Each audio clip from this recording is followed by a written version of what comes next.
ওকে, যারা ওই দিন ক্লাসে অ্যাবসেন্ট ছিল অবশ্যই ক্লাসটা দেখে রাখবেন আজকে। এবং সেখানে আমরা তোমার ইকোনমিক প্ল্যানিং এর কিছু টাইপস আমরা মেনশন করেছিলাম, ডিসকাস করেছিলাম। যেমন তোমার পড়েছিলাম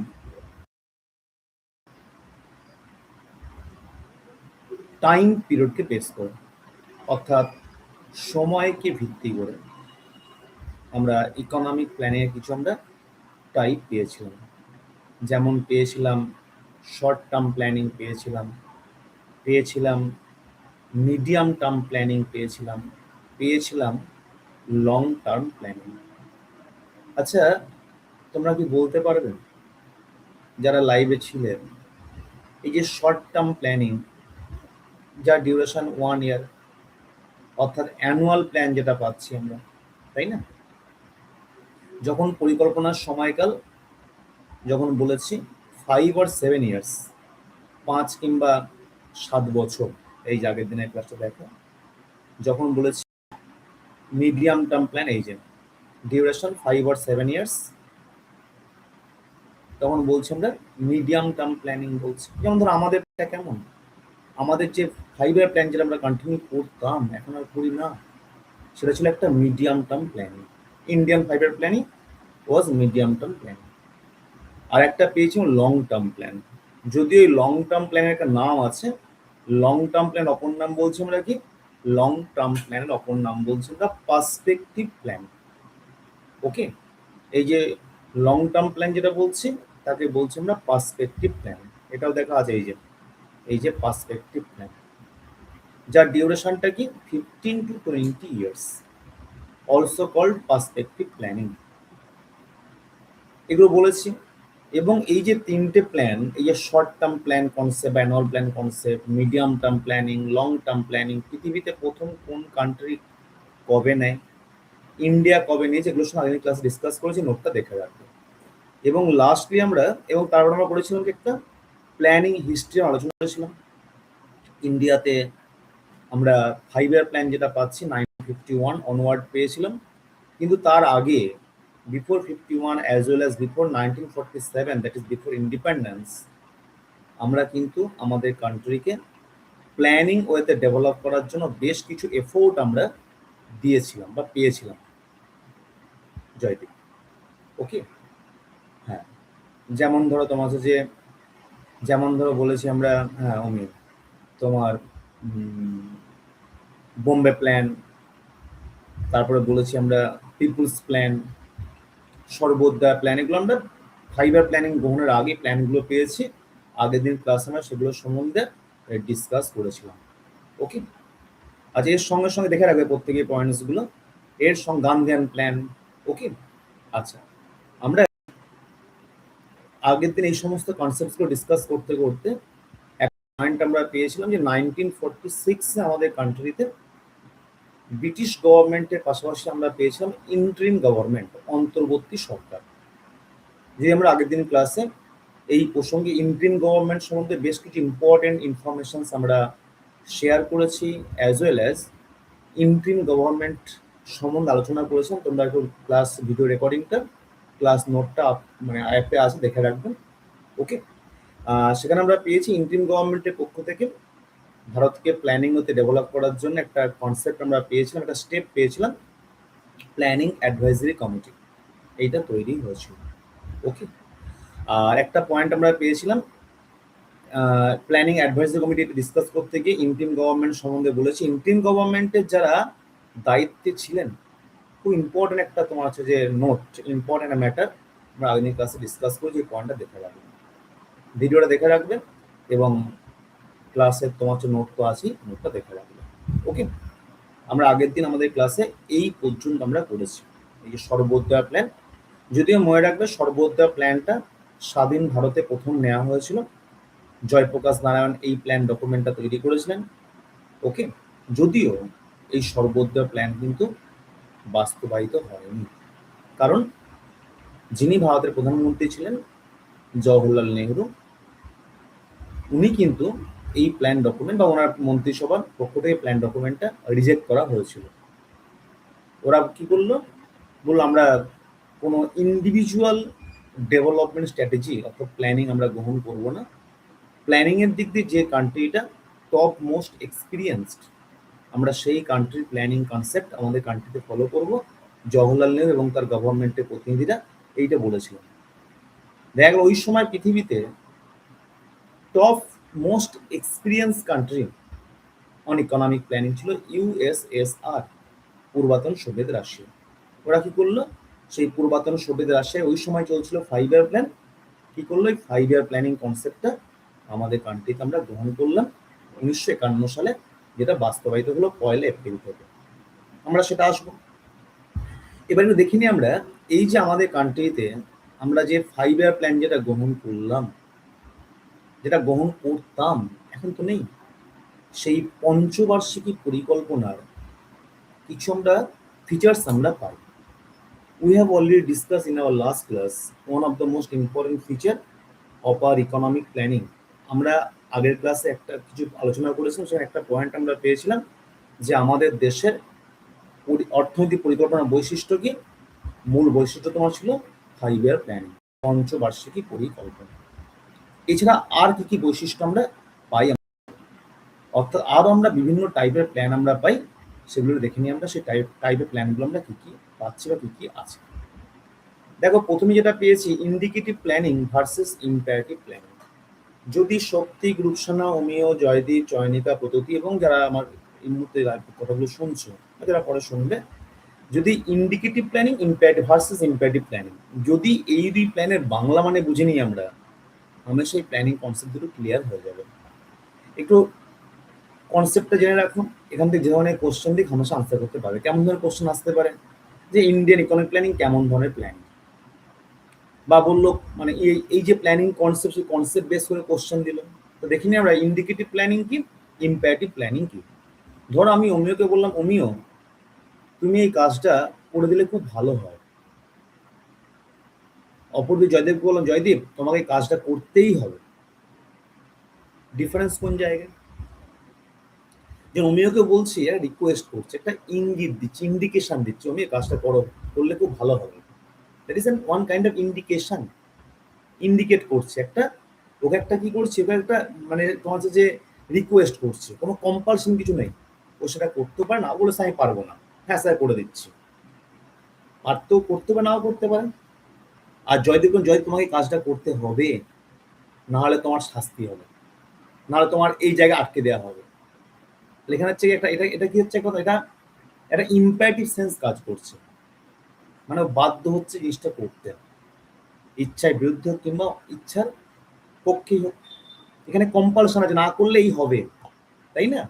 তাহলে দেখো প্রথমটা হচ্ছে ইন্ডিকেটিভ একটা সেন্স কাজ করছে, পয়েন্ট হচ্ছে কি একটা ইম্পারেটিভ সেন্স কাজ করছে। এটা কি প্ল্যানিং অ্যাপ্লাই করে এই কনসেপ্টটা। অর্থাৎ ইন্ডিকেটিভ প্ল্যানিং প্রসিডিউরে কি হয়, ইন্ডিকেটিভ প্ল্যানের বাংলা হচ্ছে ইঙ্গিতবাহী বা ইঙ্গিত দায়ী পরিকল্পনা। এই ধরনের প্ল্যানিং পদ্ধতিকে একটা ইন্ডিকেশন দেওয়া হয়, এটা করুন, করলে ভালো হবে, হ্যাঁ। আর ইম্পারেটিভ প্ল্যান হচ্ছে কি বাধ্যতামূলক পরিকল্পনা। তাহলে এটা বাংলায় কি হলো, বাংলায় হচ্ছে ইঙ্গিতবাহী বা ইঙ্গিত দায়ী পরিকল্পনা, এটা হচ্ছে বাধ্যতামূলক পরিকল্পনা। তো দেখিনি এক বাক্যে একটা সেন্টেন্সের মাধ্যমে এই দুই প্ল্যানের কনসেপ্টটা কি। অর্থাৎ যে পরিকল্পনা পদ্ধতিতে পরিকল্পনার গৃহীত সিদ্ধান্তগুলো সকলে মানতে বাধ্য হয়, গভর্নমেন্ট কি করে, বাই অ্যাক্ট বাই ল সেগুলো ইমপ্লিমেন্ট করে, অর্থাৎ কম্পালশন থাকছে প্রতিটা স্টেপ ইমপ্লিমেন্টেশনের ক্ষেত্রে, লোকে সেগুলোকে মানতে বাধ্য হচ্ছে, সেই প্ল্যানটাকে বলছি আমরা কি ইম্পারেটিভ প্ল্যান, অর্থাৎ বাধ্যতামূলক পরিকল্পনা। ঠিক উল্টো হচ্ছে ইন্ডিকেটিভ, অর্থাৎ যে পরিকল্পনা মানে পদ্ধতিতে পরিকল্পনা গৃহীত সিদ্ধান্তগুলো বাস্তবায়নের ক্ষেত্রে কোনো কম্পালশন থাকে না, জাস্ট গভর্নমেন্ট ইন্ডিকেশন দেয়, এটা করুন, পালন করুন, এটা মেনে চলুন, করলে এই হবে, এই প্রোগ্রেস করতে পারবো, কোনো কম্পালশন নেই পালনের ক্ষেত্রে, লোকে মানতে পারে নাও মানতে পারে। এই যে প্ল্যান, এটাকে বলা হয় indicative plan. Government just indication দেয়, আমি বললাম এই জায়গাটা ভালো করে পড়ো, এই জায়গাগুলো পড়ো, তুমি ইকোনমিক্সে এত মার্কস ক্যারি করবে, আমি তো ইন্ডিকেশন দিচ্ছি। আচ্ছা প্রসঙ্গ তো বলে রাখি, অতি সম্প্রতি যে রেজাল্ট পাবলিশ করে বিশেষ সি এবং ডি গ্রুপে আমার অনেক, এই মানে ডি গ্রুপ যেটা সম্প্রতি পেলাম, অনেক স্টুডেন্টস আর কি, যারা আমার এই প্ল্যাটফর্মে পড়তো বা আগে পড়েছে, ওরা ইকোনমিক্সে প্রচুর মার্কস পেয়ে নিজের জায়গাটা এনশিওর করতে পেরেছে। যতগুলো মেসেজ পেয়েছি, কেউ বলছে 85, কেউ বলছে 86, 87, 90, কেউ 90-এর ওপর বলছে, কেউ 80-র নিচেও বলছে আর কি। বলছে এই সাবজেক্ট আমার সময় সাহায্য করেছে আমার ফাইনালি সিলেক্ট হতে। তো যাক, সামনে তোমাদের গ্রুপটা আছো, একটু মানে একটু নিজের মতো করে আমি যেগুলো বলছিলো স্টাডি করে নেবে। তোমার ইকোনমিক্সে প্রচুর মার্কস ক্যারি করা তোমার ক্ষেত্রে টাফ ব্যাপার কিন্তু হবে না। এখন যেটা ভাবছো যে স্যার 80 পেলে বেশি যায়, তখন তখন দেখবে 85, 90 তার উপরে উঠে যাচ্ছে। একটু ভালো করে যেরকম বলবো স্যার স্টাডি করে নেবে। ওকে, আচ্ছা, মেন্সের ক্ষেত্রে বললাম। আচ্ছা দেখো, তাহলে ইন্ডিকেটিভ প্ল্যানিং হচ্ছে কি, also known as inducement planning. Indicative planning implemented by state in an effort to solve the problem of imperfect information in market and mixed economies in order to increase economic performance. In indicative planning process, the government do not provide any compulsion or restriction at the time of implementation of planning decisions. বুঝতে পারলে? এই ফিচার্সগুলো মনে রাখবে। আচ্ছা, এটা গেলে indicative planning. ঠিক উল্টো হচ্ছে imperative planning. Imperative planning is also called directive planning. এটা সবসময় ডিরেকশন, মানে সবসময় একটা ডাইরেকশন থাকে, তোমার মানতে হবে, না মানলেই হবে, etcetera etcetera etcetera. In this planning process the central authority perform all economic activities in the best interest of the society. যা কিছু করবে সেন্ট্রাল অথরিটি, মানে সেন্ট্রাল, যদি কোনো কান্ট্রিতে central government, state government, others government থাকে, সেন্ট্রাল গভর্নমেন্ট যা করে সেটাই সব। In imperative planning process, the central authority always provide compulsion or restriction at the time of implementation of planning decisions. That is, in this plan process, administrative control and regulation from the central planning authority flow in all directions. বুঝতে পারলেন? শক্তি, group, সোনা, অমিয়, জয়দীপ, চয়নিকা, পদ্ধতি, Anubha, clear করতে গিয়ে? হ্যাঁ, তাহলে indicative হচ্ছে government indication দেয়, আর এখানে হচ্ছে কম্পালশন থাকে। হ্যাঁ, এখানে সেন্ট্রাল অথরিটি, ইম্পারেটিভ প্ল্যানে কি সেন্ট্রাল অথরিটি যা ভাববেন তার ভাবনাটাই সব থেকে উপরে, তার কাছাকাছি কেউ থাকবে না। ইন্ডিকেটিভ প্ল্যানে মনে রাখবে সেন্ট্রাল অথরিটিকে একটা ইন্ডিকেশন দিয়ে দিচ্ছে, মানে মেনে চলুন, মেনে চললেই হবে, সবাই সেটা পালন করতে পারে, নাও করতে পারে, কোনো রকম কম্পালশন কিন্তু নেই। তাহলে ইন্ডিয়ান প্ল্যানটা কেমন? অবশ্যই ইন্ডিয়ান প্ল্যানটা হচ্ছে, ইন্ডিয়ান ইকোনমিক প্ল্যান কেমন? অবশ্যই ইন্ডিকেটিভ প্ল্যান। আমরা কিন্তু ইম্পারেটিভ নই। আমাদের কান্ট্রিতে গভর্নমেন্ট বিভিন্ন ডিসিশন গ্রহণ করে, বলছে হাম দো হামারা দো, গভর্নমেন্টের একটা প্রকল্প আছে, কম্পালশন জারি করে যে না করলে, না মেনটেন করলে শাস্তি হবে, রিকোয়েস্ট করে জনসংখ্যা নিয়ন্ত্রণ করতে হবে, এটা মেনে চলুন, মেনে চলে ভালো হবে, সবার ওয়েলফেয়ার হবে। কেউ মানছে, কেউ মানছে না, কোনো শাস্তি কিছু নেই, তাই না? কিন্তু ইম্প্যারেটিভ হলে কি হতো, যদি ইম্প্যারেটিভ প্ল্যানিং নেওয়া হতো সেক্ষেত্রে সব কিছু মানতে পারত। ইম্প্যারেটিভ প্ল্যানিং কোথায় প্র্যাকটিসড হয়? Generally practised in the socialist economy, সমাজতান্ত্রিক রাষ্ট্রে। তাহলে মনে রাখবে সোশ্যালিস্ট প্ল্যানটা কেমন? সোশ্যালিস্ট প্ল্যানটা হচ্ছে তোমার হচ্ছে যে ইম্পারেটিভ প্ল্যান, আর হচ্ছে তোমার তোমার ইন্ডিয়ান প্ল্যানটা হচ্ছে ইন্ডিকেটিভ প্ল্যান। ওকে, আচ্ছা, এবার চলে আসছি আমরা নেক্সট। দেখো বোল্ড করে দেওয়া আছে decentralise planning versus centralise planning. এই পয়েন্ট একটু দেখে রাখো, decentralise planning versus centralise planning. Okay, এই পয়েন্ট আমরা আসছি। দেখো, আমরা নামই পেয়ে যাচ্ছি, আমরা নামেই তোমার পেয়ে যাচ্ছি কেন্দ্রীভূত পরিকল্পনা আর ডিসেন্ট্রালাইজ অর্থাৎ বিকেন্দ্রীভূত পরিকল্পনা। আচ্ছা, যারা আছো তোমরা প্রত্যেকেই এই যে indicative planning versus imperative planning প্রত্যেকে ক্লিয়ার হলো তো? এখান থেকে অনুভব, এখানে কিন্তু বিভিন্ন কনসেপচুয়াল কোশ্চেন, জায়গাটা কনসেপ্টটা ক্লিয়ার করে রাখো, মুখস্থ করে লাভ নেই, এখানে জাস্ট ক্লিয়ার করে রাখো, তোমাকে ঘুরিয়ে ফিরিয়ে যা কোশ্চেন দিক কিন্তু আনসারটা করে আসতে পারে, এটা হচ্ছে মূল উদ্দেশ্য। আচ্ছা, বাকি প্রত্যেকে শক্তি, রূপসোনা, জয়দীপ, চয়নিকা, পদ্ধতি, অনুভা, প্রত্যেকে কি অমিয় ক্লিয়ার হয় প্রত্যেকের তো? আর পরেরটা চলে যাচ্ছে তাহলে। আচ্ছা, আরেকটা বিষয় বলে রাখি, আমরা নতুন ফাউন্ডেশন ব্যাচ আগামী সোমবার থেকে শুরু করছি, একবারে প্রথম থেকে শুরু হবে। যারা প্রথমে মানে দেখবে ক্লাসে প্রথম থেকে শুরু হচ্ছে, একবারে সে বেসিক কনসেপ্ট থেকে, যদি কারোর সে পড়া না থাকে কিংবা ভাবছো আমি আগে করে আরেকবার রিভিশন দেবো, প্রত্যেকের জন্য অ্যাক্সেস আছে, প্রত্যেক অ্যাক্সেস করতে পারবে। ওইটা রাত্রি 8:30 থেকেই হবে, ওইটা অ্যাটেন্ড করতে পারো। আর যারা ভাবছো মানে যাদের একবারও হয়নি তারা অবশ্যই অ্যাটেন্ড করবে। আর যারা ভাবছো আগে করেছি একবার রিভিশন দেবো বা আপডেট করবো, অবশ্যই প্রত্যেকেই জয়েন করতে পারে। এবং যারা আছে নতুন যে অ্যাডমিশন তারাও ক্লাস করবে আর কি। ঠিক আছে। আচ্ছা, সোমবার রাত্রি 8:30 হবে। মঙ্গলবার দিনকে এইটার পর একটা কন্টিনিউ হবে। আর বুধবার দিনকে প্র্যাকটিস সেশন, যেটা প্র্যাকটিস কোর্স হয় সেটা প্র্যাকটিস কোর্সটা হবে। আচ্ছা, কারেন্ট অ্যাফেয়ার্সের দেখবে আমি আগের সপ্তাহে 2 দিন তোমার হচ্ছে যে 2টো PDF with explanation along with important general knowledge upload করেছি। ওইগুলো একটু প্রিন্ট আউট করে নিয়ে স্টাডি করবে। ওইগুলো আমি মোটামুটি মাসে যতটা হবে তারপর একদিনকে একটা তোমার হচ্ছে যে ম্যারাথন টেস্ট নিয়ে নেবো। তাহলে পড়ার চাপও থাকবে, আবার রিভিশনটাও হবে। পেয়েছো তোমরা প্রত্যেকেই পেয়েছো? একটা ছিল 13 তারিখে আর একটা ছিল 15 তারিখে। 2 দিন দেখবেন 2টো ফোল্ডার করে আছে, ওগুলো পিডিএফ গুলো স্টাডি করবে এবং মাসে 1 মাস যতগুলো হচ্ছে সবগুলোকে নিয়ে একটা ম্যারাথন তোমার হচ্ছে যে কারেন্ট অ্যাফেয়ার্স এন্ড জিকের তোমার হচ্ছে যে টেস্ট নেওয়া হবে। প্রত্যেকে পেয়েছো তোমরা প্রত্যেকেই? আচ্ছা, চলে আসো। ওকে, দেখো ডিসেন্ট্রালাইজ প্ল্যানিং, সেন্ট্রালাইজ প্ল্যানিং। দেখো নামের মধ্যেই পাচ্ছি কেন্দ্রীভূত আর বিকেন্দ্রীভূত পরিকল্পনা। মনে রাখবে, আগে আগে আমার মতো করে বলে নিই। সেন্ট্রালাইজ প্ল্যানটা কি? যে পরিকল্পনা পদ্ধতিতে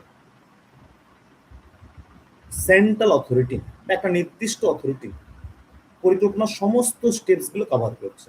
স্টেপস কি আছে? পরিকল্পনা মানে planning formation, planning implementation, planning reform, এইগুলো স্টেপস তো।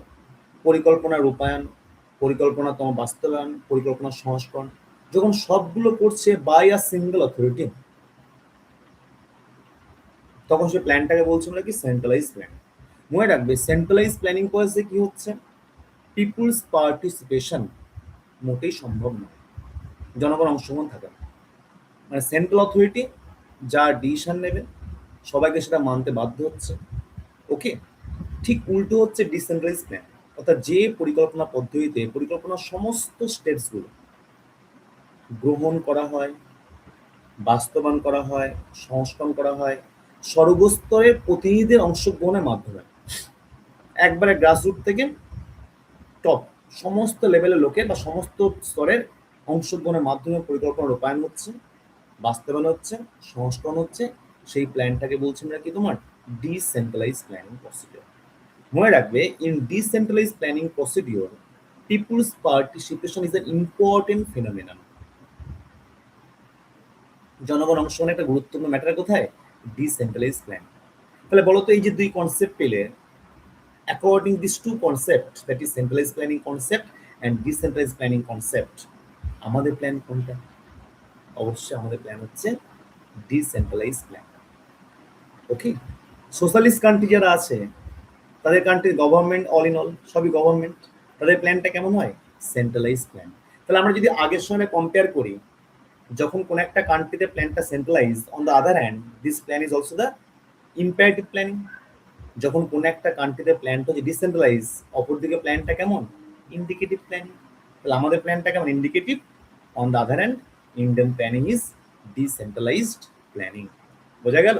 এই দেখে নোটটা দেখে নাও। অমিন, মনে রাখবেন যে পরিকল্পনা পদ্ধতিতে পরিকল্পনার গৃহীত সিদ্ধান্তগুলি মানে পরিকল্পনা গ্রহণ, পরিকল্পনা বাস্তবায়ন, পরিকল্পনা রূপায়ণ সব কিছু হয় একটা নির্দিষ্ট সেন্ট্রাল অথরিটির দ্বারা, যেখানে আদার অথরিটিস এর কোনো রকম কোনো মানে অংশগ্রহণ থাকে না। অর্থাৎ একটা সেন্ট্রালাইজ, তাকে বলছি সেন্ট্রালাইজ প্ল্যান বলছি। সেন্ট্রালাইজ প্ল্যানিং এ মনে রাখবে পিপুলস পার্টিসিপেশন, এই কনসেপ্টটাই কিন্তু কোনো রকম তোমার হচ্ছে যে এক্সিস্ট করে না। জনগণের কিংবা বিভিন্ন স্তরের অংশগ্রহণ এটা কোনো ব্যাপার নেই, এখানে ঘটে না।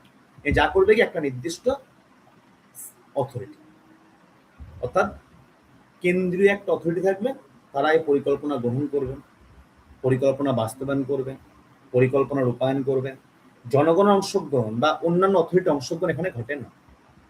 বোঝা গেল? এটাকে বলছি সেন্ট্রালাইজ প্ল্যানিং। উল্টো ডিসেন্ট্রালাইজ, অর্থাৎ যে পরিকল্পনা পদ্ধতিতে পরিকল্পনা বাস্তবায়ন থেকে শুরু করে রূপায়ণ সবকিছু কি হয় সকলের অংশগ্রহণের দ্বারা ঘটে থাকে। তাকে বলছি আমরা কি তোমার, তাকে বলছি আমরা ডিসেন্ট্রালাইজ প্ল্যান। তাহলে আমাদের প্ল্যানটা কেমন? আমাদের প্ল্যান হচ্ছে অবশ্যই নয়ডা, আমাদের প্ল্যানটা কেমন? আমাদের প্ল্যান হচ্ছে ডিসেন্ট্রালাইজ প্ল্যান। তাহলে দেখো আমরা যে আমরা একদিকে বললাম, একটু কি বললাম, ইন্ডিয়ান প্ল্যানটা কেমন, ইন্ডিকেটিভ প্ল্যান। আর সোশ্যালিস্ট কান্ট্রি প্ল্যানটা কেমন, তাদের কান্ট্রি প্ল্যান হচ্ছে ইম্পারেটিভ প্ল্যান। তাহলে এর থেকে কি বুঝতে পারি যে যখন প্ল্যানটা সেন্ট্রালাইজড হয় অপরদিকে প্ল্যানটা কি হবে, ইম্পারেটিভ। আর যখন প্ল্যান ডিসেন্ট্রালাইজ অপরদিকে প্ল্যানটা কি হয়, জেনারেলি ইম্পারেটিভ হয়। এইটাই মূল উদ্দেশ্য। আচ্ছা, এদের ব্যাপারটা বুঝে এবার দেখে নাও, এই নোটটা দেখে নাও, একটু নোটটা পড়ে নাও, এই নোটটা দেখো, নোটটা পড়ান, বলে দিচ্ছি, ডিসকাস করে দিচ্ছি।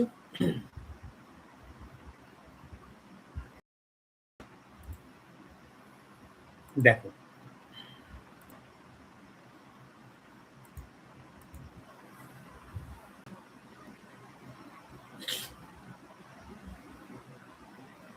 তুমি বুঝতে পেরেছো? In decentralised planning process, planning functions and responsibilities of decision making are delegated from the central planning authority to the lower levels authorities. That is, in decentralized planning procedure, each unit makes its own plans. In decentralized planning process, planning starts from bottom to top. ধরো আমাদের কান্ট্রির প্ল্যানটা কেমন ছিল, fibre প্ল্যানটা ছিল decentralised, তাই তো? কেমন হতো? ধরো আমরা উন্নয়ন করছি কার, একবারে গ্রাসরুট লেভেলে। হুম, আমাদের দেশে তুমি দেখো আগে কি ছিল, আগে তোমার ছিল ন্যাশনাল প্ল্যানিং কমিশন ছিল। আগে তোমার কি ছিল, কি লেখা হচ্ছে না, আগে ছিল, এবার কেটে যাচ্ছে এমন ভাবে, আগে ছিল কি তোমার,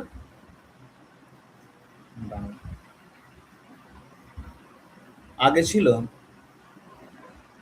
এ কি এরকম হচ্ছে কেন,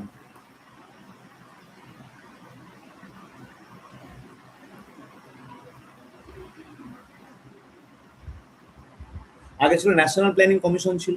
হ্যাঁ, মনে রাখবেন ন্যাশনাল প্ল্যানিং কমিশন ছিল প্ল্যান মেকার। কে বলবে কিছু? তুমিও বলো, তুমিও বলো, তুমিও শুনতে পাচ্ছি। হুম,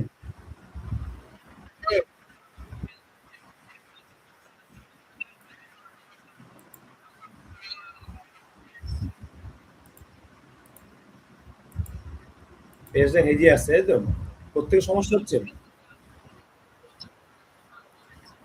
তাহলে ওটা ইন্টারনেটের জন্য হচ্ছে হয়তো।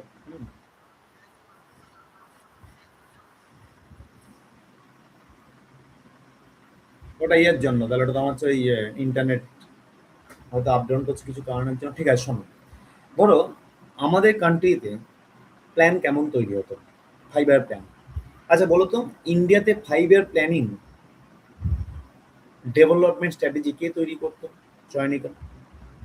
আমাদের দেশে পঞ্চবার্ষিকী পরিকল্পনা ডকুমেন্টটা কে তৈরি করতো?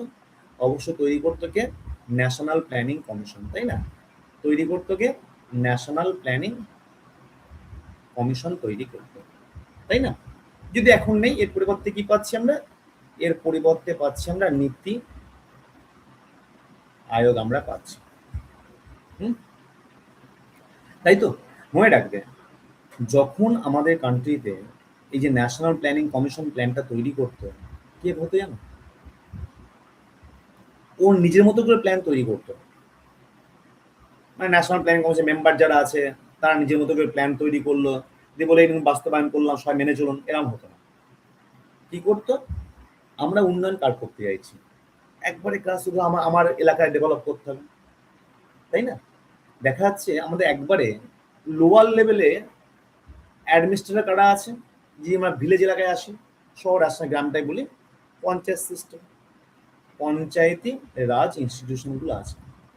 হুম, মনে রাখবে এর আন্ডারে কি আছে, প্রতিটা সংসদ আছে, অনেকগুলো সংসদ নিয়ে একটা পিআরআই তৈরি হচ্ছে।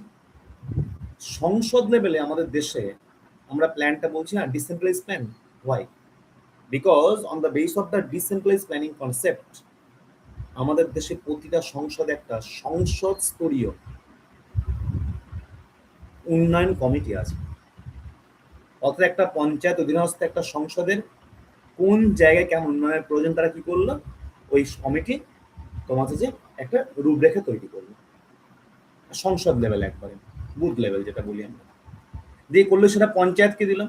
প্রতিটা পঞ্চায়েতে পঞ্চায়েত স্তরীয় উন্নয়ন কমিটি আছে, তারা করলো কি পুরো সমস্ত সংসদের সব ডেভেলপমেন্ট স্ট্র্যাটেজিগুলো নিয়ে অল ওভার পঞ্চায়েতের জন্য প্ল্যান ডকুমেন্ট তৈরি করলো। সেটা কি করলো, ব্লককে দিল। প্রতিটা ব্লকে ব্লক লেভেল ডেভেলপমেন্ট কমিটি আছে, এখনো আছে, আগেও ছিল। ব্লক লেভেল ডেভেলপমেন্ট কমিটি কি করছে, তার আন্ডার যে সমস্ত পঞ্চায়েতগুলো আছে, সমস্ত পঞ্চায়েতে তোমার ডেভেলপমেন্ট স্টেপসগুলো সেগুলো মার্চ করে কি করলো, একটা ব্লক লেভেল একটা প্ল্যান মানে ডকুমেন্ট তৈরি করলো। সেটা করলো কি, ডিস্ট্রিক্টকে দিল। ডিস্ট্রিক্ট লেভেল প্ল্যানিং কমিটি আছে, এখনো আছে কিন্তু ডিস্ট্রিক্ট লেভেল প্ল্যানিং কমিটি, তারা কি করলো, সমস্ত ব্লকের উন্নয়ন কৌশলগুলো নিয়ে সেগুলোকে কি করলো, একত্রিত করে একটা ডিস্ট্রিক্ট লেভেল একটা প্ল্যান তৈরি করলো। সেগুলো করলো কি, স্টেটকে প্রোভাইড করলো। মনে রাখবে, স্টেট প্ল্যানিং কমিটি কিন্তু আছে, রাজ্য স্তরে একটা উন্নয়ন মানে প্ল্যানিং কমিটি আছে, তারা কি করলো, সমস্ত ডিস্ট্রিক্টের ডেভেলপমেন্ট স্ট্র্যাটেজিগুলোকে একত্রিত করে একটা স্টেট লেভেলের প্ল্যান তৈরি করলো। সমস্ত স্টেটসের প্ল্যানগুলো নিয়ে কি করলো, এনপিসি এন্টার কান্ট্রি প্ল্যান করলো। তা দেখো, এই যে এনপিসি যে প্ল্যানটা তৈরি করলো, সেখানে এই অংশগ্রহণ থাকছে না। ধর আমি এই কমিটি মেম্বার সাপোজ, তাহলে আমার একটা কি আছে এখানে থাকলো না, কন্ট্রিবিউশন থাকলো না, তা আমারটা নিয়ে এ করছে, এরটা নিয়ে এ করছে, মানে আমারটা ইনক্লুড হয়ে গেল, আর এরটা নিয়ে এ করছে, এরটা নিয়ে করছে, এই যে সিস্টেমটা ডিসেন্ট্রালাইজ সিস্টেম। অর্থাৎ আমার দেশে যে প্ল্যানটা তৈরি হতে কি হতো, একবারে বটম থেকে টপ এই ডাইরেকশনে প্ল্যানটা তৈরি হতো। বোঝা গেল পয়েন্টটা? তাহলে এই প্ল্যানটা কি একা এনপিসি করতো না, এটা হচ্ছে সেন্ট্রালাইজেশন ছিল কি, ডিসেন্ট্রালাইজ প্ল্যানিং প্রসিডিওর। তাহলে এই ডিসেন্ট্রালাইজ প্ল্যানিং প্রসিডিওর জনগণ অংশগ্রহণ বা প্রতিটা স্তর অংশগ্রহণ একটা ইম্পর্টেন্ট ম্যাটার। দেখো পঞ্চায়েত স্তর অংশগ্রহণ করছে, বা এরকম প্যারালি তোমার আরবান এলাকাতেও ছিল, আরবান লোকাল বডি নিয়ে প্ল্যান তৈরি হতো। তাহলে কি হচ্ছে, এখানে পঞ্চায়েতে মেম্বার মানে পঞ্চায়েতের সংসদ, যেটা panchayat, block, district, state, central, সকল অংশগ্রহণ প্ল্যান তৈরি হচ্ছে। এটা হচ্ছে ডিসেন্ট্রালাইজ প্ল্যানিং প্রসিডিওর। বুঝতে পারলে? হ্যাঁ, আচ্ছা দেখো পয়েন্টটা কি, দেখো না পয়েন্টটা। তাহলে এখানে কি বলছি আমরা, এখানে কি হয়, এখানে তোমার হচ্ছে যে বটম টু টপ এই ডিরেকশনে কাজ করে। Centralized planning is the opposite of decentralized planning. In this planning process, decisions are not taken independently at local level.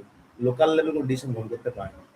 Central যার ডিসিশন নেবে, লোকালকে বলবে এগুলো অ্যাপ্লাই করো, অ্যাপ্লাই করতে হবে তোমাকে, but holistically at a more central level. Centralize planning is generally practised in socialist economy.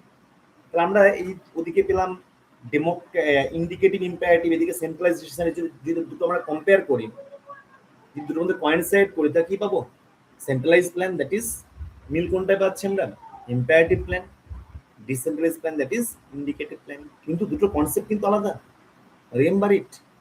আমরা দুটোর মধ্যে মানে মেলবন্ধন খুঁজছি, দুটোর মধ্যে লিঙ্ক খুঁজছি, but this two are different concepts. Clear? Centralise planning, decentralise planning একটা কনসেপ্ট, ইন্ডিকেটিভ ইম্পারেটিভ আলাদা কনসেপ্ট। কিন্তু এদের মধ্যে একটা কম্পারিজন আনতে চাই, তুলনা বা সিমিলারিটিস যদি মানে এস্টাবলিশ করতে চাই, কি পাবো, ওদের হচ্ছে তোমার হচ্ছে যে সোশ্যালিস্ট কান্ট্রি, ওদের প্ল্যানটা কি সেন্ট্রালাইজড, ওদের প্ল্যানটা কি ইম্পারেটিভ। অপরদিকে নন সোশ্যালিস্ট কান্ট্রি যারা আছে, মিক্সড ইকোনমি যারা আছে, তাদের প্ল্যানটা কি ডিসেন্ট্রালাইজ, তাদের প্ল্যানটা কি তোমার indicative. Is it clear? Centralise planning is generally practised in socialist economies. আচ্ছা বোঝা গেল প্রত্যেকে? ক্লিয়ার হয়েছে?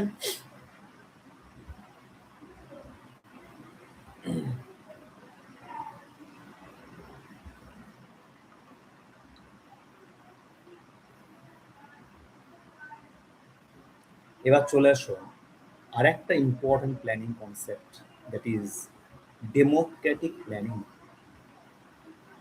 ডেমোক্রেটিক বাংলায় হচ্ছে কি, আমরা এখন কান পাল দিয়ে শুনতে পাচ্ছি গণতন্ত্র গণতন্ত্র, ডেমোক্রেসি, তাই না? এই হচ্ছে হচ্ছে অর্থাৎ বাংলায় বলা হয় গণতান্ত্রিক পরিকল্পনা, ডেমোক্রেটিক প্ল্যানিং বাংলায় বলছি আমরা কি তোমার গণতান্ত্রিক পরিকল্পনা। আচ্ছা যদি বলে ডেমোক্রেটিকের অপোজিট কি হবে? ডেমোক্রেটিকের অপোজিট হচ্ছে অথরিটেরিয়ান, একনায়কতান্ত্রিক পরিকল্পনা। ব্যাপারটা কি, যখন পরিকল্পনা তৈরি করা, বাস্তবায়ন করা, সংস্করণ করা সব কিছু যখন হয় ডেমোক্রেসিকে বেস করে, বুঝতে পারলে? গণতন্ত্রের প্রতি আস্থা রেখে যখন পরিকল্পনা রচিত হচ্ছে, পরিকল্পনা বাস্তবায়িত হচ্ছে এবং পরিকল্পনা তোমার যে সংস্করণ করা হচ্ছে, সেই প্ল্যানটাকে বলা হয় ডেমোক্রেটিক প্ল্যানিং প্রসেস। উল্টো অথরিটেরিয়ান, একনায়কতান্ত্রিক, যখন পরিকল্পনার সমস্ত স্টেপস, ফর্মুলেশন, ইমপ্লিমেন্টেশন, রিফর্মস সবকিছু করা হচ্ছে by a single authority, not by participation of any other authorities. প্ল্যানটাকে বলছি আমরা কি তোমার অথরিটেরিয়ান প্ল্যান। তাই দুটি টাইপ দিলাম, ডেমোক্রেটিক, অথরিটেরিয়ান। বলতো কোন প্ল্যানের important feature people's participation? Anybody? Rupsona, Chayanika, Anubha, Amiya, যারা আছো, সৌপ্তিক যারা আছো, প্রতিম, জয়দীপ, বলো তো কোনটার ইম্পর্টেন্ট ফিচার পিপুলস পার্টিসিপেশন? অবশ্যই ডেমোক্রেটিক প্ল্যান। ভেরি গুড, তাহলে মনে রাখবে আমাদের প্ল্যানটা কেমন। আমাদের প্ল্যান ডেমোক্রেটিক প্ল্যান। ওয়ার্ল্ডের লার্জেস্ট ডেমোক্রেটিক কান্ট্রি কোনটা? ইন্ডিয়া। তার প্ল্যানটাকে অবশ্যই Democratic plan. In Democratic planning process, plan is formulated, implemented on the base of the democracy. Yes, everybody, very good. Democratic planning is one of the important types of economic planning in democratic system of the government. ধরো যে কান্ট্রিতে democracy আছে সেখানে সেখানে সবকিছু কি হবে? Democracy base করা হবে, প্ল্যানও ডেমোক্রেসি বেস করা হবে। আর যখন প্ল্যানটা ডেমোক্রেসি বেস করা হচ্ছে, that is Democratic planning. Democracy planning উদ্দেশ্য মানে বৈশিষ্ট্য কি? জনগণ অংশগ্রহণ থাকবে, পরিকল্পনা তৈরি করার সময় জনগণ অংশগ্রহণ করবে, বাস্তবায়নের ক্ষেত্রে জনগণ অংশ মানে ইনভলভমেন্ট নেওয়া হবে, যে গভর্নমেন্ট একা ভাববে না, ওদের ভাবনা শেয়ার মানে কালেক্ট করা হবে। People's participation in an important phenomenon of the democratic planning. Authoritarian planning is the opposite of democratic planning. In authoritarian planning process, plan is formulated, implemented, and reformed by the central authority. Authoritarian planning is generally practiced in socialist economies. তাহলে দেখো যদি আমরা আসি, আর অনেক type আছে, যদি আমরা আসি তাহলে একদিকে ধরো যখন প্ল্যানটা হচ্ছে অথরিটেরিয়ান তখন প্ল্যানটা কি হবে? অবশ্যই সেন্ট্রালাইজড হবে, তাই না? অবশ্যই প্ল্যানটা কি হবে? ইম্পারেটিভ হবে। তাহলে এগুলো কোন কান্ট্রিতে? এগুলো সোশ্যালিস্ট ইকোনমিতে। অপরদিকে প্ল্যানটা হচ্ছে ডেমোক্রেটিক প্ল্যান। তার মানে কি? অবশ্যই সেটা হচ্ছে কি ডিসেন্ট্রালাইজ হবে, সবাই অংশগ্রহণ করবে, ডিসেন্ট্রালাইজ হবে। অবশ্যই প্ল্যানটা কি হবে? ইন্ডিকেটিভ হবে। কোন কান্ট্রিতে? যেগুলো সোশ্যালিস্ট কান্ট্রি নয়। ইন্ডিয়ান প্ল্যানটা কেমন? অবশ্যই ইন্ডিয়ান প্ল্যান হচ্ছে features of the Indian economic planning হচ্ছে অবশ্যই ডেমোক্রেটিক। ডেমোক্রেটিক হলে অপরদিকে প্ল্যানটা কি হবে? অবশ্যই ডিসেন্ট্রালাইজড হবে, অবশ্যই কি হবে? ইন্ডিকেটিভ হবে। এটাই বলা হচ্ছে এখানটায়।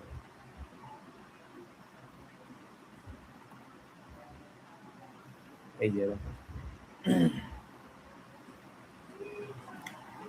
Features of Indian economic planning, Democratic planning. আচ্ছা এবারে প্রতি রেসপন্স করো, why Democratic? Is it clear? Indian প্ল্যানটা আমরা ডেমোক্রেটিক বলছি, কেন ডেমোক্রেটিক বুঝতে পারলে? হ্যাঁ, আসলে বুঝতে পেরেছ? আচ্ছা আমাদের প্ল্যানটা বলছি আমরা তোমার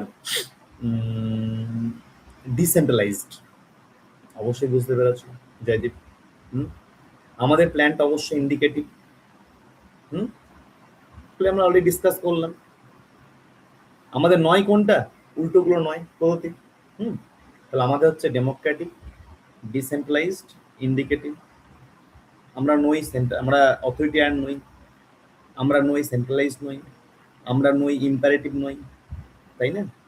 আচ্ছা, এইবার দেখো যে পয়েন্ট আসবো, এখানে আর কিছু ফিচার্স আমাদের দেওয়া আছে।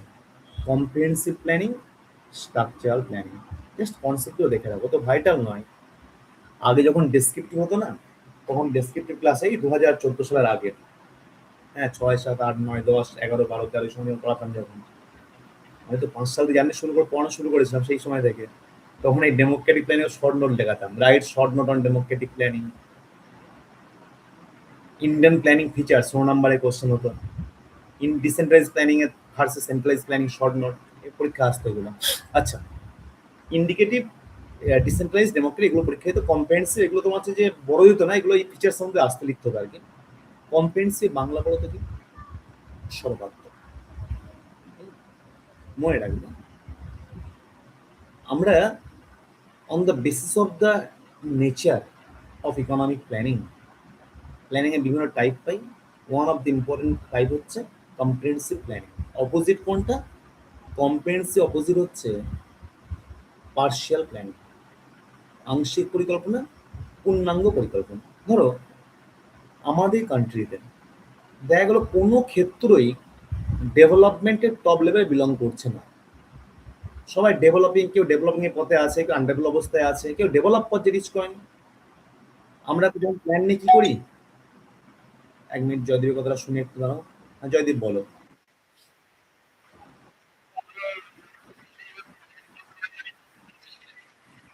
হুম, আচ্ছা আচ্ছা। জয়দীপ, সেন্ট্রালাইজ আর ডিসেন্ট্রালাইজের পরের টপিক হচ্ছে, মনে রাখবেন যে এটা কেটে থাকে, এটা মাইক্রো মাউথ, সেন্ট্রালাইজ ডিসেন্ট্রালাইজের পরে আচ্ছা অথরিটি ডেমোক্রেটিক। আচ্ছা শোনো, এটা ওকে রিভিশন করে একটুখানি, ওর লিঙ্ক কেটে গিয়েছিলাম। ডেমোক্রেটিক প্ল্যান আর হচ্ছে অথরিটেরিয়ান প্ল্যানিং, যে পরিকল্পনা পদ্ধতিতে পরিকল্পনা রূপায়ণ মানে তৈরি করা, বাস্তবায়ন, সংস্করণ সবকিছু করা হয় ডেমোক্রেসিকে বেস করে। ডেমোক্রেসি মানে কি? জনগণ অংশগ্রহণের দ্বারা। জনগণের সবাই মিলে প্ল্যান তৈরি করছে, সবারই সিদ্ধান্ত ক্রমে সেগুলো বাস্তবায়িত হচ্ছে, সবারই সিদ্ধান্ত ক্রমে সেগুলোকে সংস্করণ করা হচ্ছে যদি প্রয়োজন হয়, তখন প্ল্যানটাকে বলছি আমরা কি তোমার ডেমোক্রেটিক প্ল্যান। ডেমোক্রেটিক প্ল্যানে কি হয়, একটা গুরুত্বপূর্ণ ফিচার হচ্ছে কোনটা? জনগণের অংশগ্রহণ, একটা ইম্পর্টেন্ট ফিচার। উল্টো হচ্ছে অথরিটেরিয়ান প্ল্যানিং, যে পরিকল্পনা পদ্ধতিতে পরিকল্পনা রূপায়ণ বলো, বাস্তবায়ন বলো, ফরমেশন বলো, এভরিথিং একটা নির্দিষ্ট অথরিটির দ্বারা হচ্ছে, অন্য কোনো অথরিটি কিংবা জনগণের কোনো অংশগ্রহণের জায়গা নেই, তখন প্ল্যানটাকে বলছি আমরা কি তোমার অথরিটেরিয়ান প্ল্যানিং। তাহলে আমাদের কান্ট্রি ডেমোক্রেটিক কান্ট্রি, আমরা ডেমোক্রেসি ফলো করছি, আমাদের প্ল্যানটা কি হবে? অবশ্যই ডেমোক্রেটিক প্ল্যানিং। সোশ্যালিস্ট কান্ট্রির প্ল্যানটা হচ্ছে কি? Authoritarian planning. হলো? আচ্ছা, কম্প্রিহেন্সিভ প্ল্যানিং আর হচ্ছে তোমার ধরো বলছি তোমার পার্শিয়াল প্ল্যানিং। ছোট্ট এক্সাম্পল দিই, ধরো তোমাদের মধ্যে অনেকেই আছো যারা সার্ভিসে, ইন সার্ভিসে আছো, অনেকে আবার আনএমপ্লয়েড আছো। হুম, ধরো মিস্টার এক্স, এক্স বলে একজন ব্যক্তি, সে ধরো তোমার হচ্ছে যে বিসিএস ধরো ডি গ্রুপে সিলেক্ট হলো অ্যাজ পঞ্চায়েত ডেভেলপমেন্ট অফিসার, আর ধরো ওয়াই হচ্ছে যে ফ্রেশ ক্যান্ডিডেট। দুজনাই কম্পিটিটিভলি প্রিপারেশন নিচ্ছে, এখনো নিচ্ছে আর কি, জয়েন করে গেল তো ও নিচ্ছে, ও নিচ্ছে। দুজনার প্ল্যানিং কৌশল এক হবে? দুজনের লক্ষ্য হচ্ছে কম্পিটিটিভ ফিল্ড, ফিল্ড এক, লক্ষ্য হচ্ছে গভর্নমেন্ট সার্ভিস বা আরেকটু ইন্টারনাল গেলে আর পার লক্ষ্য আছে, কিন্তু দুজনের way of develop, way of journey এক হবে কি? অবশ্যই না। যে ছেলেটি বা যে ব্যক্তিটি বা যে ছেলেটি এখনো আনএমপ্লয়েড, টোটালি আনএমপ্লয়েড, কোনো চাকরিতে ক্র্যাক করতে পারেনি, সে করবে কি? শুধু বিসিএস নয়, বিসিএস বলো, তোমার হচ্ছে যে অন্যান্য সমস্ত পরীক্ষার জন্য কি করলে একটা কম্প্রিহেন্সিভ হইতে প্রিপারেশন কন্টিনিউ করছে, তার প্ল্যানটা হচ্ছে কি? Comprehensive plan. আর ধরো এক্স, সে অলরেডি বি গ্রুপ পেয়ে গেছে, তার টার্গেট হচ্ছে শুধুমাত্র এ গ্রুপ, শুধু করলো কি? শুধু বিসিএস এ গ্রুপ বা বি গ্রুপ ফোকাস থেকে, শুধু বিসিএস কে ফোকাস দিয়ে আগাচ্ছে, সমগ্র কম্পিটিটিভ ফিল্ডকে না গুরুত্ব দিয়ে। তার প্ল্যান হচ্ছে কি? ওভারঅল কম্পিটিটিভের সাথে প্ল্যান হচ্ছে কি? Partial plan. অর্থাৎ যদি কান্ট্রি ক্ষেত্রে যে সমস্ত কান্ট্রি তো ডেভেলপড হয়ে গেছে, কিন্তু কোনো পোর্শন ডেভেলপমেন্ট বাকি আছে, কি করলো, সেই কান্ট্রি যে ওই পোর্শনটাকে রিকভার করে ডেভেলপ করার জন্য কি করলো, একটা পার্শিয়াল প্ল্যানিং গ্রহণ করলো। আর যার কিছুই হয়নি, সে কি করলো, সমস্ত পোর্শন সমস্ত ক্ষেত্র উন্নয়নের জন্য সবাইকে নিয়ে তোমার কৌশলটা গ্রহণ করলো। তার প্ল্যানটা কি হলো, কম্প্রিহেনসিভ প্ল্যান। তাহলে ইন্ডিয়ান প্ল্যানটা কেমন, ইন্ডিয়ান প্ল্যানটা হচ্ছে অবশ্যই comprehensive plan, not the partial plan. আমাদেরটা কিন্তু পার্শিয়াল প্ল্যান, আমাদেরটা হচ্ছে কি কম্প্রিহেনসিভ প্ল্যান। বুঝতে পারলেন? হুম, এই বোঝা গেল এভরিবডি? আমাদেরটা কিন্তু মনে রাখবে, আমাদেরটা হচ্ছে কম্প্রিহেনসিভ, কম্প্রিহেনসিভ সর্বাত্মক বা সামগ্রিক পরিকল্পনা। আমাদের দেখো, আমাদের সবার জন্য প্ল্যান তৈরি করো, সবারই জন্য উন্নয়ন কৌশল গ্রহণ, কারণ কেউই এখনো কোনো ক্ষেত্র, কোনো সেগমেন্ট, কোনো পোর্শন ডেভেলপমেন্টের টপ লেভেল এখন রিচ করতে পারেনি। আমরা কি করি, উন্নয়নের জন্য কি করতাম, সবার জন্য প্ল্যান তৈরি করতাম, ইট ইজ কম্প্রিহেনসিভ প্ল্যান। আর ধরো এমন যদি হতো, ধরো আমাদের কৃষিক্ষেত্র ডেভেলপড হয়ে গেছে, শিল্প পিছিয়ে আছে, বা শিল্প ডেভেলপড হয়ে গেছে, কৃষি পিছিয়ে আছে, শুধু কৃষির জন্য প্ল্যান তৈরি করছে, বা ওই একটা পার্টিকুলার গ্রুপের জন্য প্ল্যান তৈরি করছে, প্ল্যানটা কি হতো, partial. Our planning, Indian economic planning is not a partial planning, it is a comprehensive planning. হলো? আচ্ছা, আরেকটা কি ছিল, আর একটা বলছি আমরা, স্ট্রাকচারাল প্ল্যানিং। এটা কেমন, ধরো একটা উদাহরণ দিচ্ছি, উদাহরণের মাধ্যমে ব্যাপারটা বলে দিই। দেখো, ধরো আমাদের দেশের শিক্ষার হার ধরে নাও 80%। তাহলে একটা স্ট্রাকচার তৈরি হয়ে গেছে, যে স্ট্রাকচারটাকে বেস করে আমরা শিক্ষার হারটা 80% রিচ করতে পেরেছি। এখন 20% বাকি আছে, আমি বললাম 100% করবো, এডুকেশনেরটাকে 100% রিচ করবো। তাহলে যে স্ট্রাকচারটা আছে, on the base of the same structure, সম্ভব কি 100 রিচ করা? আমি প্ল্যান করলাম কি 100% লিটারেসি গ্রো করাবো। তাহলে কি করতে হবে, যেমন ভাব চেঞ্জ করছি, এক্সিস্টিং স্ট্রাকচারটা আছে সেই স্ট্রাকচার বেস করে সম্ভব না, তা তো হয়ে যেত। যে স্ট্রাকচারটা আছে তাকে বেস করে 80 হয়েছে, 100 হয়নি কেন, স্ট্রাকচারটা অ্যাপ্রোপ্রিয়েট নয় বলেই হয়নি। তাহলে কি করতে হবে, 100 টার্গেট রাখবো, তাহলে কি করতে, স্ট্রাকচারটাকে মডিফাই করতে হবে, হয়তো 500 স্কুল আছে, আরো 500 স্কুল তৈরি করতে হবে সাপোজ। তাহলে একটা দেখো প্ল্যান তৈরি করছি, এই যে প্ল্যানটা তৈরি করলাম, এই প্ল্যানে কি করলাম, এক্সিস্টিং স্ট্রাকচার যেটা আছে সেটাকে রিস্ট্রাকচার করে উন্নয়নের কৌশল গ্রহণ করছি। এই যে প্ল্যানটা গ্রহণ করলাম, এটা হচ্ছে স্ট্রাকচারাল প্ল্যান। অপোজিট কি, মেইনটেনিং, মেইনটেনিং প্ল্যানিং, মেইনটেন করা। ধরো একটা জায়গাতে 100% লিটারেসি গ্রো করে আছে, বা 100 পড়াশোনা করছে, আমি কি করব, 100 কি হয়ে গেছে, আমি আমার কাজ কি হবে এখন, তা কি করতে, এখন কাজ কি হবে, সেই লেভেলটাকে ধরে রাখা। তা ধরে রাখার জন্য স্ট্রাকচার চেঞ্জের প্রয়োজন আছে। আমার যে স্ট্রাকচার আছে সেই স্ট্রাকচারটা সাফিসিয়েন্ট, বিকজ সেই স্ট্রাকচারে বেস করে আমি আমার টার্গেট 100% ছিল, 100 রিচ করে গেছে। কিন্তু এখন তাহলে আমার এখন ওয়ে কি হবে, 100% ধরে রাখতে হবে, না ধরলে কি পড়ে যাবে। তার জন্য কি করব, যে স্ট্রাকচারটা আছে সেই স্ট্রাকচারে মডিফিকেশন প্রয়োজন নেই, আমাদের টার্গেটটাকে শুধুটাকে মেনটেনেন্স কিভাবে করবো সেই ওরিয়েন্টে ভাবনা চিন্তা গ্রহণ করলাম, তখন প্ল্যানটা কি হলো, মেনটেনিং প্ল্যান হয়ে গেল। ধরো এক ছোট্ট এক্সাম্পল দিচ্ছি, ধরো একজন প্রাইমারি স্কুলে চাকরি করে, সে কি করছে, সে তোমার হচ্ছে যে প্রিপারেশন নিচ্ছে কম্পিটিটিভ ফিল্ডে, তার ফোকাসটাকে নেক্সট ফোকাস ডব্লিউবিসিএস, সে নিশ্চয়ই স্কুলের ক্লাস গ্রুপ ডি প্রাইমারি ভাববে না, তার প্ল্যানটা হচ্ছে কি পার্সিয়াল প্ল্যানিং হয়ে গেল।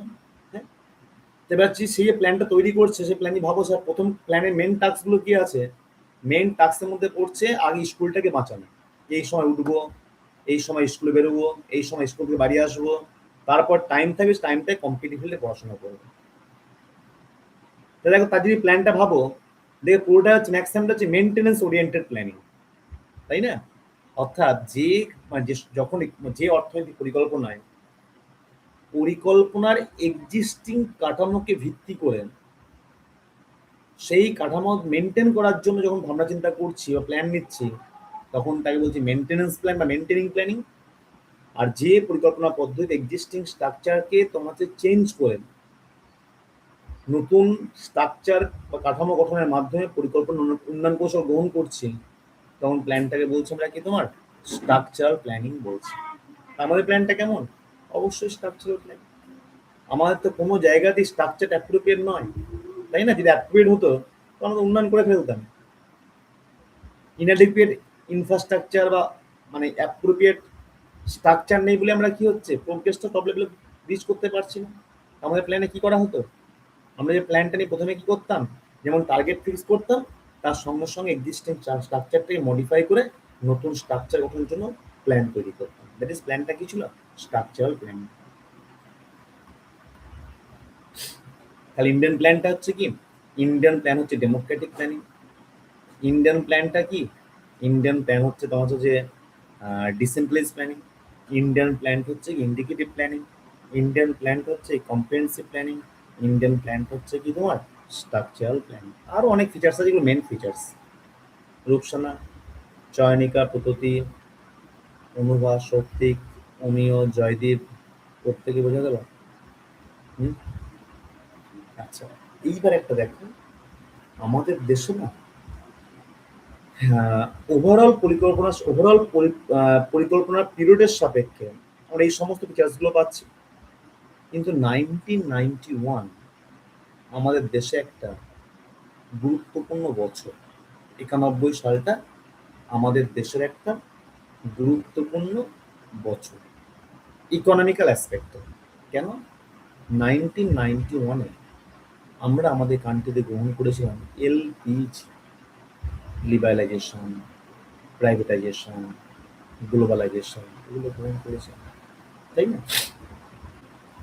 অর্থাৎ এই যে নয়া আর্থিক নীতি বা বলতে পারি এলপিজি মডেল গ্রহণের পরিপ্রেক্ষিতে 91 সাল অনওয়ার্ড আমাদের দেশের ইকোনমিক স্ট্রাকচারটা বলতে পারি একরকম পুরোটাই পাল্টে গিয়েছিল।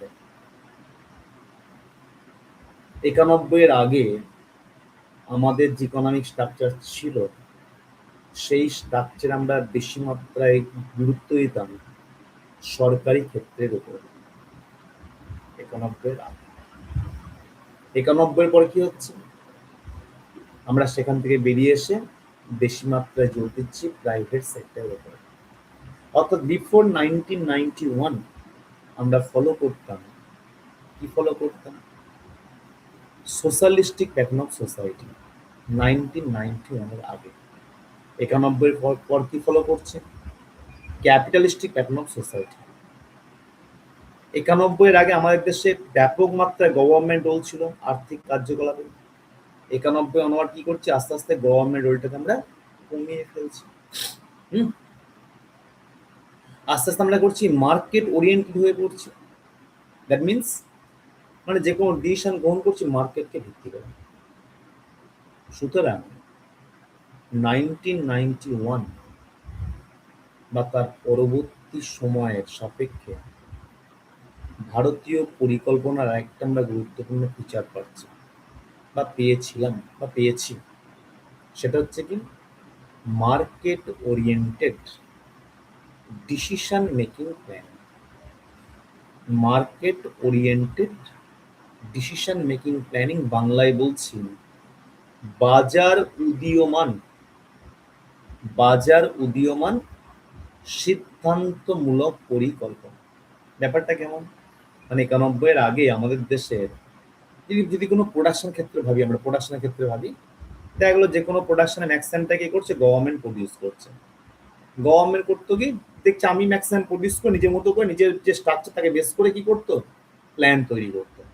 কিন্তু 91-এর পরে কি হচ্ছে? আস্তে আস্তে ওই একই প্রোডাকশন গভর্নমেন্টের সঙ্গে সঙ্গে প্রাইভেটও প্রডিউস করছে। তাহলে গভর্নমেন্ট যখন প্ল্যান ঠিক করছে আমরা এই সময় এই কাজগুলো করব, তখন গভর্নমেন্ট কি করছে? তার সঙ্গে সঙ্গে প্রাইভেটের উপর ডিপেন্ড করছে, প্রাইভেটের পারফরমেন্সকেও ইনক্লুড করছে। প্রাইভেট মানে হচ্ছে কোনটা? মার্কেট। অর্থাৎ মার্কেটকে ফলো করছে, মার্কেটকে বেস করে প্ল্যান তৈরি করছে। দ্যাট ইজ আমরা কি পেয়ে গেলাম? 1991 আমরা পেয়ে গেলাম market oriented decision making planning পেয়ে গেলাম। অর্থাৎ যখন পরিকল্পনা গৃহীত হয় বা তৈরি করা হয় মার্কেটকে বেস করে। মার্কেট মানে এখানে কোনটা? Private sector. প্রাইভেট সেক্টরে তোমার অ্যাক্টিভিটিসকে প্রাইভেট সেক্টরকে বেস করে প্ল্যান তৈরি করা হচ্ছে, তখন সেই প্ল্যানটা হচ্ছে কি তোমার market oriented decision making plan. আমরা এই যে ফিচারটা কবে থেকে পাচ্ছি, এটা পাচ্ছি মূলত 1991 বা তার পরবর্তী সময়। ছোট্ট এক্সাম্পল দিই, ধরো এক সময় আমাদের দেশে টেলিকম সেক্টরে সার্ভিস প্রোভাইডার কে ছিল? টেলিকম সেক্টরে সার্ভিস প্রোভাইডার তোমার ছিল কে? হুম, একমাত্র গভর্নমেন্ট অফ ইন্ডিয়ার কিছু সংস্থা, এমটিএনএল, বিএসএনএল, ভিএসএনএল, এগুলো বিফোর 1991। হুম, তাহলে এক টেলিকম সেক্টর, গভর্নমেন্ট যে টেলিকম সেক্টরে আমরা প্রোগ্রেস করবো বললো আমাদের দেশে, ধরো গভর্নমেন্ট তার যা সার্ভিস প্রোভাইডার যারা আছেন, গভর্নমেন্ট ইউনিট যারা, তাকে বেস করে গভর্নমেন্ট বললো আমরা আমাদের দেশের 60% লোককে টেলিকম সেক্টর আওতায় নিয়ে আসবো আগামী 5 বছরে, সাপোজ উদাহরণ দিচ্ছি। 91 পরে কি হচ্ছে, আস্তে আস্তে কি বিভিন্ন ক্ষেত্রে সঙ্গে সঙ্গে টেলিকম সেক্টরে কি হচ্ছে, আস্তে আস্তে গভর্নমেন্ট রুলের সঙ্গে সঙ্গে প্রাইভেট রুলও পার্টিসিপেট করছে। দেখা গেল বিএসএনএল আছে, এর সঙ্গে বিভিন্ন প্রাইভেট সংস্থা যারা এখন দেখবে তোমার বিএসএনএল থেকে মানে গভর্নমেন্টের রোলের থেকে টেলিকম সেক্টরে প্রাইভেট রোলটা অনেক অনেক বেশি। এখন গভর্নমেন্ট যদি চায় বা হিসাব যদি প্ল্যান করে যে আমরা আমার ভারতবাসীদেরকে তোমার হচ্ছে যে মানে টেলিকম সার্ভিস প্রোভাইড করবো, একটা প্ল্যান তৈরি করবো, তাহলে কতটা করতে পারবে? সেই যে প্ল্যানটা তৈরি করছে তাকে বেস করে শুধু বিএসএনএল বেস করলে হবে? কি মনে হয়?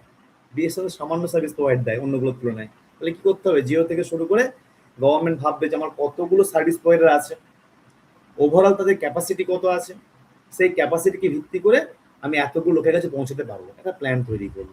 দেখ এই যে প্ল্যানটা তৈরি হলো, গভর্নমেন্ট নিজের মতো করে পারলো কি? অবশ্যই না। কি করলো? মার্কেটকে বেস করে তৈরি করলো, যে মার্কেটে আমার কতটা প্রোভাইডারদের ক্যাপাসিটি আছে, তাই না? তাহলে এই যে প্ল্যানটা তৈরি হচ্ছে এটা হচ্ছে কি market oriented decision making plan. যদিও মনে রাখবে এই ভাবনাটা কিন্তু এই যে ফিচারটা 91 এর আগে ছিল না।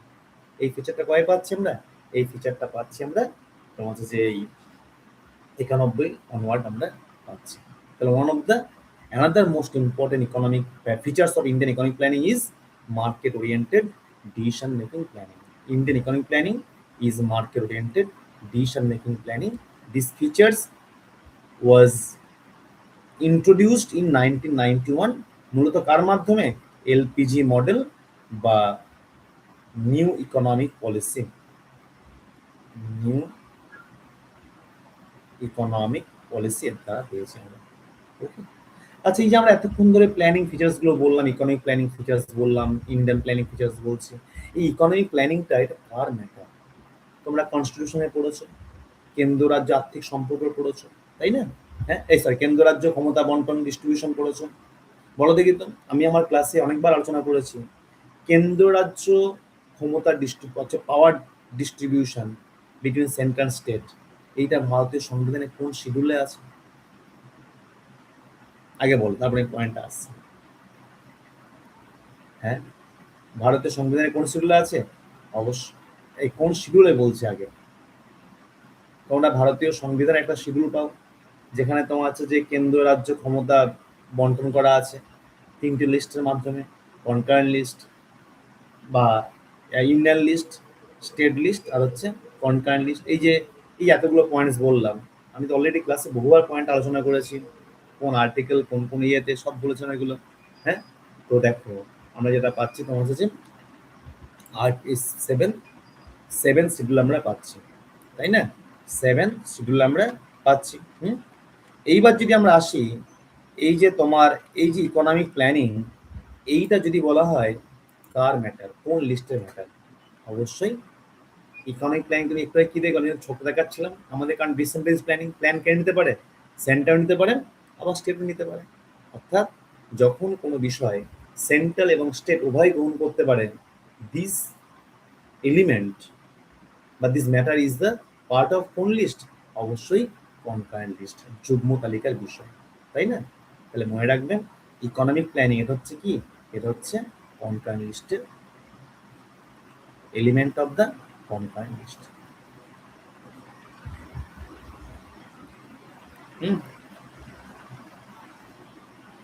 হলো?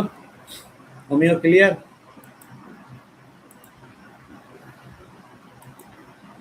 আচ্ছা, এবার আমি দুটো কোশ্চেন্স করবো তোমাদেরকে।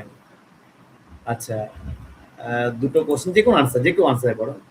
এই যে কনকারেন্ট লিস্ট যেটা পেলাম, এই কনকারেন্ট লিস্ট যদি বলা হয় যখন সংবিধান গ্রহণ করা হয়েছিল ইনিশিয়ালি হাউ মেনি ম্যাটার্স বা how many subjects were included in the concurrent list, আর এখন কতগুলো ম্যাটার্স আছে,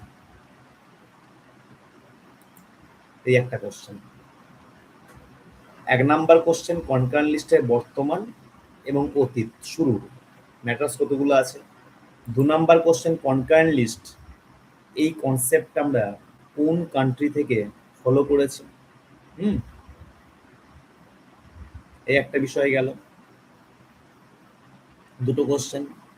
আর যদি বলা হয় 42nd অ্যামেন্ডমেন্ট অ্যাক্ট 1976-এ কতগুলো সাবজেক্ট তোমার যে মুভড হয়েছিল তোমার from the state list to the concurrent list,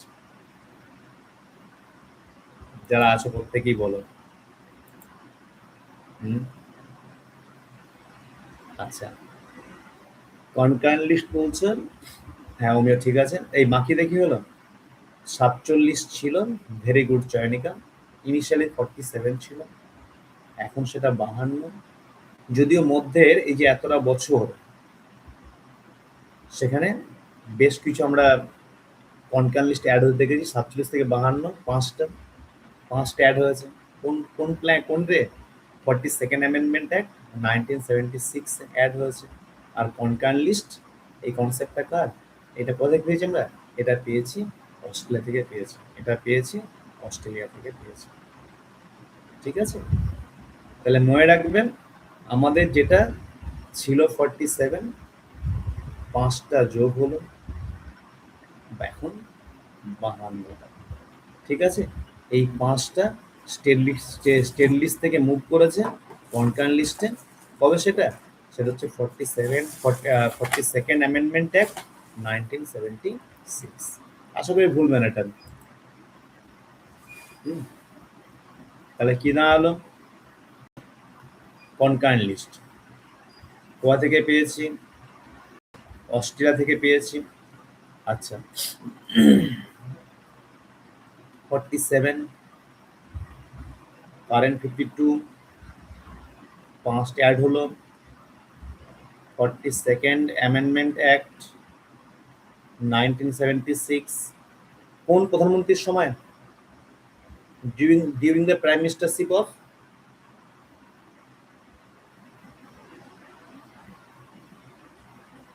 Indira Gandhi. ঠিক আছে, আচ্ছা এই শোনো, আমরা আজকে প্ল্যানিং ফিচার্স গুলো দেখলাম, নেক্সট আমরা প্ল্যানিং অবজেক্টিভস এটা ঢুকে যাবো।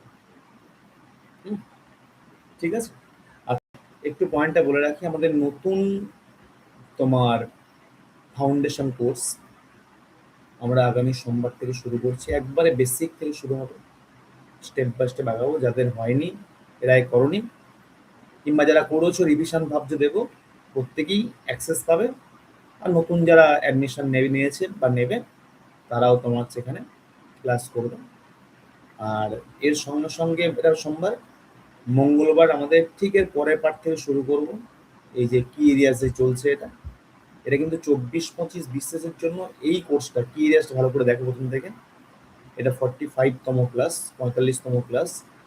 আর বৃহস্পতিবারের দিন, বুধবারের দিনটা আমাদের তোমার ইয়ে আছে, বুধবার দিন আমরা তোমার নেব ওই প্র্যাকটিস কোর্স, যেটা 2টো ক্লাস হয়েছে, 3rd ক্লাস শুরু করবো। হ্যাঁ, কারেন্ট অ্যাফেয়ার্সের তোমাদের হচ্ছে যে সপ্তাহে 2টো করে আমাদের তোমার হচ্ছে যে সেগমেন্ট আছে, ওইগুলো নোটসগুলো দেখবে। আমরা একদিন টাইম দেবো, দিয়ে একটা তোমার ওভারঅল উপর একটা মানে ম্যারাথন টেস্ট নেবো। কারেন্ট অ্যাফেয়ার্সের যে সব এক্সপ্লেনেশনগুলো খুব ভালো করে পড়বে, এটা পড়লে প্রচুর প্রচুর জিকে এর তোমার নলেজ ডেভেলপ করবে এবং প্রচুর জিকে তোমার থেকে কমন পাবে, যেটা পর্যন্ত পেয়ে আসছে। জয়দীপ বলো। বলো। হুম। তো 23 থেকে হবে না, 23 থেকে ক্লাস হবে না দুটোর জন্য। হ্যাঁ। হুম, হুম, হুম।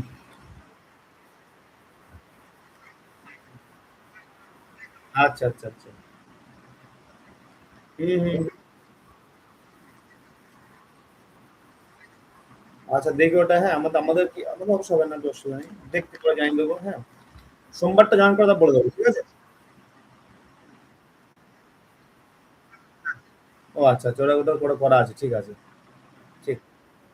ওকে। হ্যাঁ, হ্যাঁ, হ্যাঁ। আচ্ছা, আচ্ছা। অমিয়, হুম, অমিয় বলো।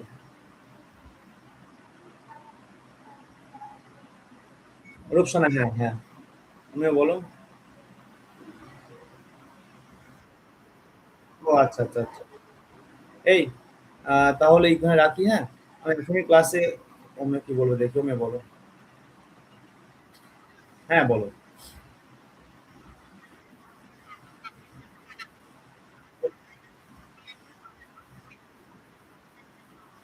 হুম,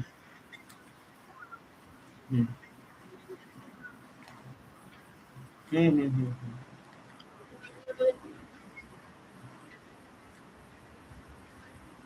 হ্যাঁ, সেটা